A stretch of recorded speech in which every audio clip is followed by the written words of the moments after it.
પાટણ લોકસભા સાંસદના કોંગ્રેસના એમડી ગામે પહોંચ્યા છે ખેરાલુ તાલુકાના ત્યાં પ્રચાર દરમિયાન તેમણે જાહેરાત કરી છે કે જો પાટણ સાંસદ તરીકે જીતશે તો લીંબડી ગામને દત્તક લેવાની જાહેરાત કરી છે, જેની મોટી સંખ્યામાં લોકો ઉપસ્થિત રહ્યા છે.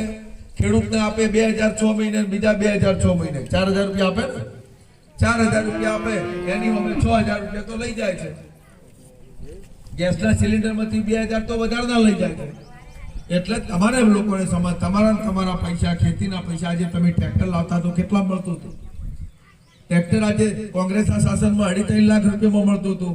આજે ટ્રેક્ટર 7.5 લાખ રૂપિયા. તમારા ખેડૂત ઉપર જીએસટી નાખ્યો, 2 લાખ રૂપિયા જીએસટી ને બિનજરૂરી પૈસા આજે તમારા ખેતી નાખો, દિવસ મજૂરી, કાળી મજૂરી કરવાના, ખેત ધોન પકવવાના, એમના માટે ધોન આપણે ટેક્સ ભરવાના. આવી રણનીતિના ભાગરૂપે આ બધું જે ચાલી રહ્યું છે અને 7મી તારીખે